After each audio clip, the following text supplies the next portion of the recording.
I dread 4 p.m. sunsets.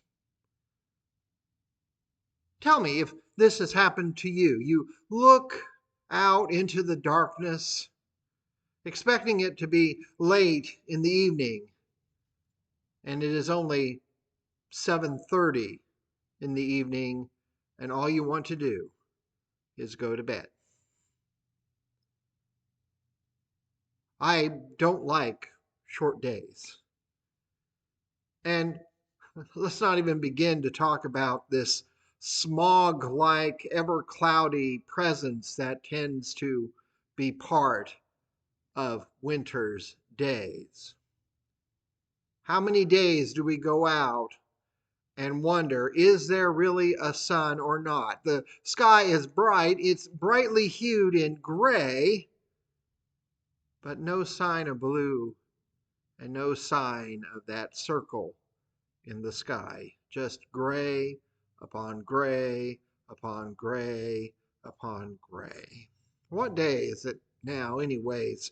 Must be gray day number 23. Our short days with early sunsets also mean a later sunrise in this time. Most of the time, the alarm clock in my bedroom is set for 5:15, and that is just enough to rouse me from sleeping in the middle of another winter's morning, hours before the sun rises after 7 a.m. Now, if I really tracked it or thought about it, I probably see more winter sunrises than summer, since I tend to drift towards 6 a.m. arisings in the summer, and the sun has already rose by the time I woke up. And when there is something more than overcast skies greeting the winter's dawn, that is. We begin this winter's day with a new series called Spiritual Affective Disorder. We are in the season of Epiphany, that time between the Christmas season and Lent, that started with the arrival of the wise men following a star, a light, a signal from the heavens, a season that celebrates light, the ever increasing presence of daylight returning in the northern hemisphere. I'm sorry for those who are in the southern and our Australian brothers and sisters. Each day now is, of course, a little longer in daylight until the longest day of the year in June. A little more light, a little earlier sunrise, and a little later sunset each new day, whether it's cloudy or not. Many of you may be impacted by, or at least aware of, another version of sad. It is often called at this time of year seasonal affective disorder, where the lack of sunshine impacts our mood and behavior and actions. The blahs at its mildest form to severe as it combines with other senses of hopelessness or despair carried by some of us for months, years, and even lifetimes. The blues can come, they can go, or, and for many, they stay. Now, we may not want to admit we are even struggling with these things. Our culture certainly wants to avoid difficulties as much as possible, faking an eternal sunshine, happiness-filled imagined world. And depression is often complex and needing professional expertise, prescription drugs, and counseling. Let me be first to encourage you to seek these resources in our community for your mental health and well-being. I meet regularly with a counselor. Everyone should have that resource as a part of their life. To talk, to think things out, to view things from differing standpoints, to try to figure out why we are the way we are. And I hope during this series that we can provide opportunities for representatives and resources to be shared. Your struggle with anxiety or depression is real, and there is help and assistance available. I encourage you to reach out for it. Whether there is present anxiety or not, depression, sadness, grief, or loss is something that everyone at some point in their life will have to handle. The goal of our series is to offer just a few spiritual disciplines or practices that may help us shift our doldrums into a better day and response, a better encounter with God present in our lives. Because we have all had those mornings where it is really hard to simply get out of bed, even when the morning sun is shining into our bedroom windows. Our reading from Isaiah today is not just a word of encouragement for a slow starting day. Other than selected readings that are often recited during the Christmas and Advent season, and nearly always in the context of prophecy fulfilled by Jesus, that is at its best a misleading interpretation that relegates prophecy in our mind to simply being predictions of the future, which these prophecies never were and never should be. Isaiah is probably one of those books of the Old Testament, it's some 66 chapters, that is on the one day I will read it completely. It is a complex book of poetry and oracles, probably written by several authors over at least a near century of Israelite history. Starting around the time of the Assyrian conquests of Israel, followed by the Babylonian siege and destruction of Jerusalem and the temple, with the subsequent exile of both the royal family, the house of David, and its officials, all the way back to the return of the exiles under the Persian ruler of King Cyrus. We hear voices of assurance, words of encouragement, and the hope for a new day.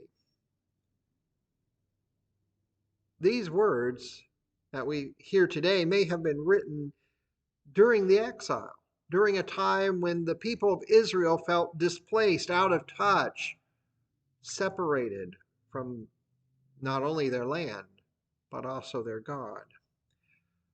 Imagine sad, irritated, and fatigued people. I imagine it's not that difficult to think of one. Something we can all feel, perhaps, or at least see, or have experienced, or know someone who's there. A bad day, perhaps, or series of days, or full and endless droning of a season, lifelong in its scope. A day struggling to get out of bed. But what a difference it can make when we try to get out of bed in spite of our sadness, irritability, and fatigue. Having a reason to go, so to speak, beyond the bodily necessities may be just enough to step out and step into a new opportunity, a new day, a new direction. The exiled and displaced Israelites, with words of encouragement and hope, yet no sign of any of this coming about, could still look, could still see the light coming.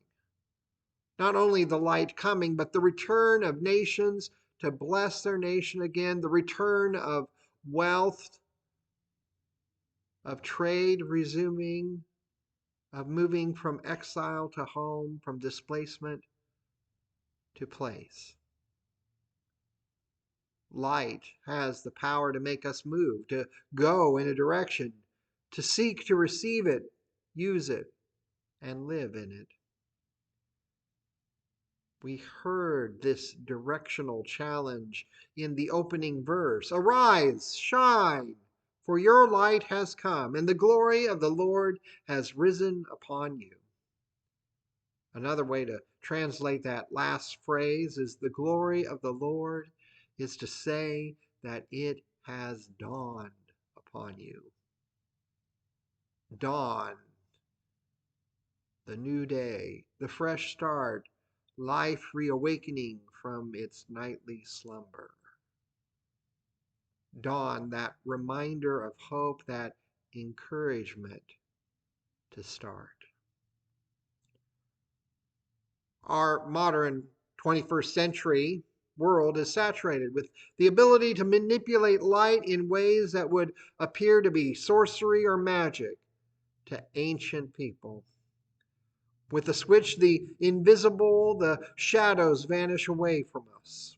The touch of a button renders night powerless. The power of electrons made to perform 1,000 tasks, including keeping light when the natural sources may be obscured or absent. No longer are we subjects to atmospheric conditions or the cycle of celestial orbits.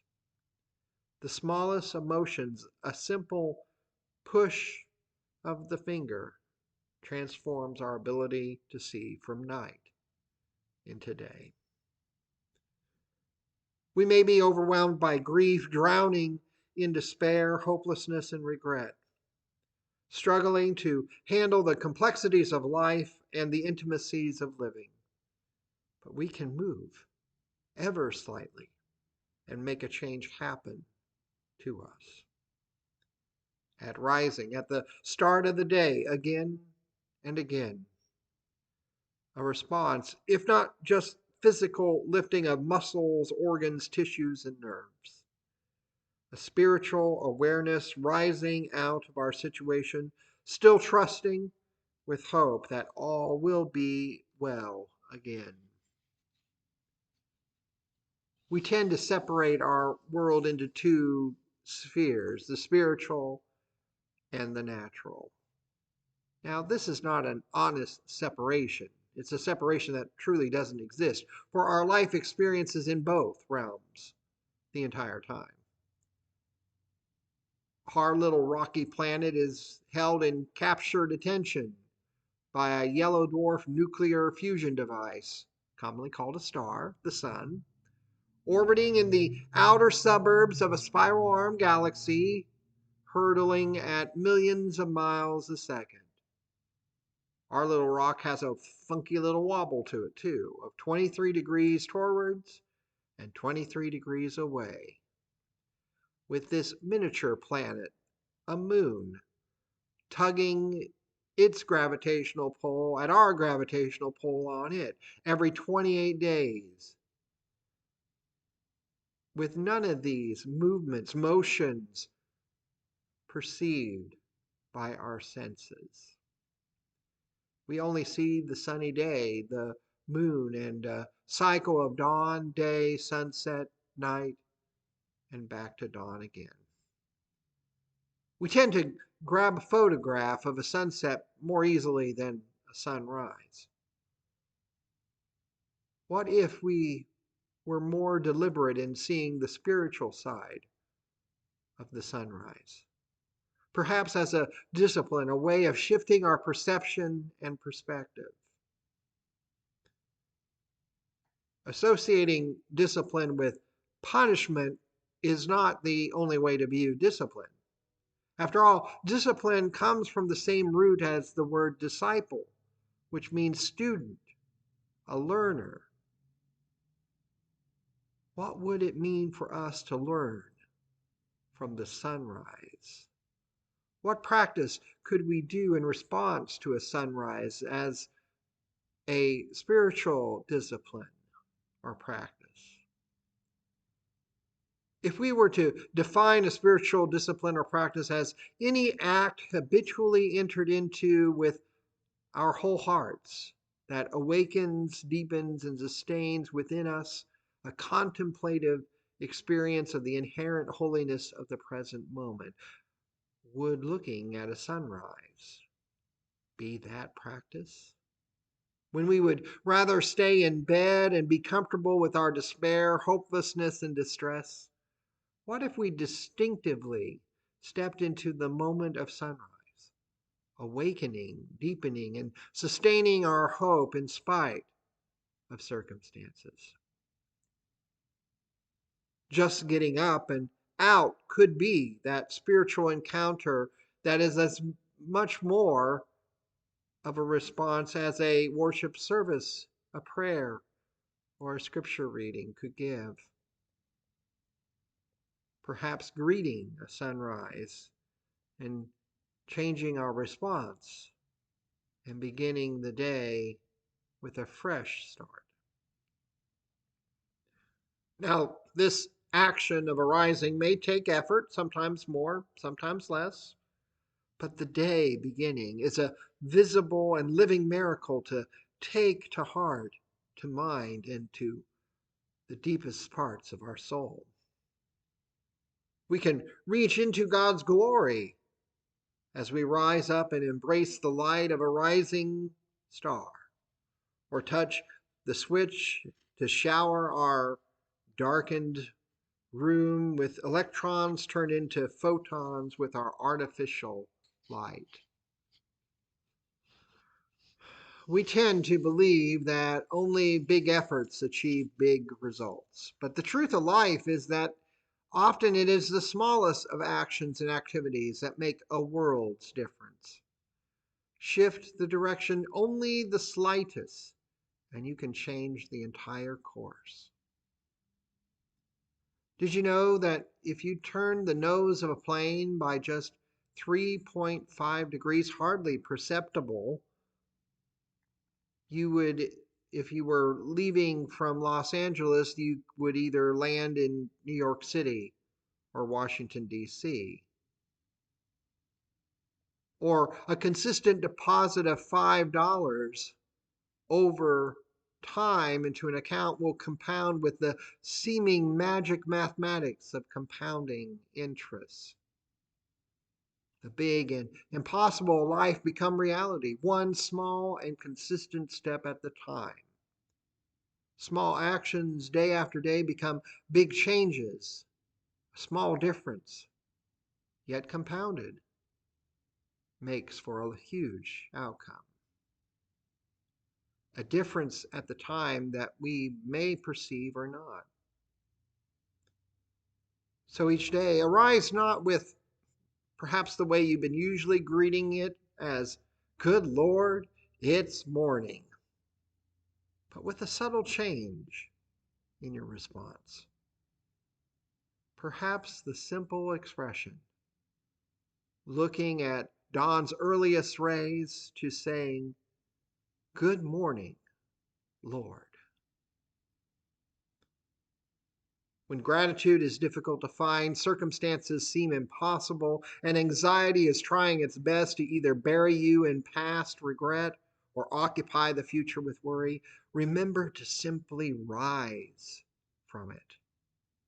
One small step up, out, and forward.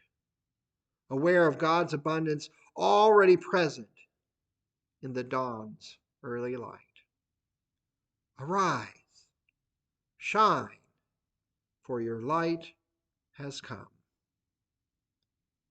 Even with the switch, whether physical, emotional, or spiritual. Let it shine. Let it shine. Let it shine. Thanks be to God for each and every new day. Amen.